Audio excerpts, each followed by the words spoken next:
मला तुम्हाला एक गोष्ट सांगायची आहे की मी ह्याच भरतीच्या प्रोसेसमध्ये नाशिक ग्रामीणला एका मुलीचा 2 मार्कांना रिझल्ट गेला, तर तिनं सुसाईड केला. तर मला तिचं नाव काही बरंच मला आठवत नाही, पण ही घटना तुम्ही पण ऐकली असेल. तर मला एवढंच सांगायचंय की एक जॉब हे आपलं आयुष्य नाही ठरवत, आणि राहिली दुसरी गोष्ट म्हणजे आपल्या आई वडिलांसाठी आपण महत्वाचे आहोत, एक जॉब नाही. कारण 30-35-40 हजार तर कोणी कमवतो, आणि नाही कमवलं तरी आपल्या आई वडिलांनी आपल्याला इथपर्यंत आपलं पालन पोषण केलंय, तर पुढे पण करतील, आपल्याला चान्स पण देतील पुढच्या भरतीसाठी. तर कृपा करून असं काही करू नका की ज्याच्यामुळे आपल्या आई वडिलांना दुःख होईल. त्यांना आपलं यश बघायचंय, आपल्याला असं चुकीचा मार्ग उचलताना नाही बघायचंय, म्हणून असं गोष्टी करू नका. तीव्र संघर्ष आणि मेहनतीच्या जोरावर संगीता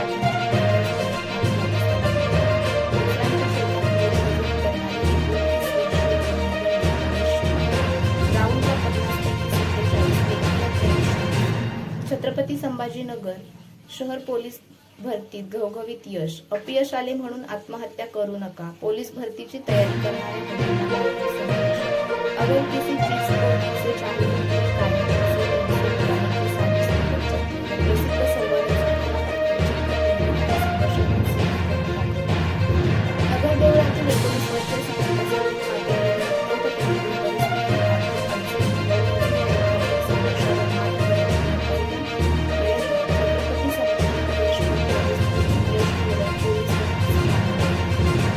मध्ये 50 पैकी तब्बल 47 गुण आणि लेखी परीक्षेत 100 पैकी 83 गुण मिळवत तिने 150 पैकी 130 गुण संपादन केले आहे.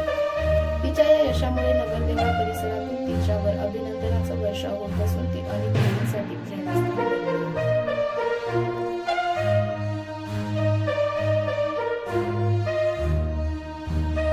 माझं नाव संगीता संदीपबाई पाटील.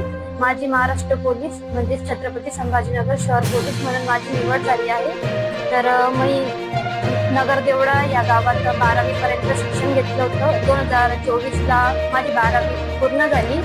त्याच्यानंतर मी गॅप टाकलं, म्हणजे डायरेक्ट महाराष्ट्र पोलीससाठी तयारी करू लागले होते. तर मी छत्रपती संभाजीनगर याच ठिकाणी मी महाराष्ट्र पोलीस यासाठी तयारी करत होती. तर माझी तिथंच निवड झाली. तर म्हणजे मी स्टार्टिंग केली होती तेव्हा मला काही फारसं माहिती वगैरे नव्हतं. मी ग्राउंडची जेव्हा स्टार्टिंग केली तेव्हा मला बरेचसे 50 पैकी 22-25 असे मार्क्स येत होते, पण मला योग्य मार्गदर्शन मिळालं. त्यामुळे माझे संभाजीनगर येथे ग्राउंडला मला 47 आणि लेखीला 83 असे दोघं मिळून 130 टोटल झाली, आणि माझी तिथे निवड झाली शहर पोलीस म्हणून. तर या सगळ्या याच्यात म्हणजे सगळ्यात मोठं माझ्यासाठी मोटिवेशन म्हणून म्हणजे माझी आजी. आज त्यांच्यामुळे मी या पदावरती आहे, आणि त्याच्या मागे खूप सारं कारण म्हणजे माझ्या आईची परिस्थिती एवढी नव्हती, पण माझ्या आजीमुळे आज मी इथपर्यंत आली. कारण माझ्या आजीची इच्छा होती की माझ्या आईची परिस्थिती सुधारावी, म्हणून माझ्या आजीने मला माझ्या पाठीमागे उभं राहून मला हमेशा सपोर्ट केला.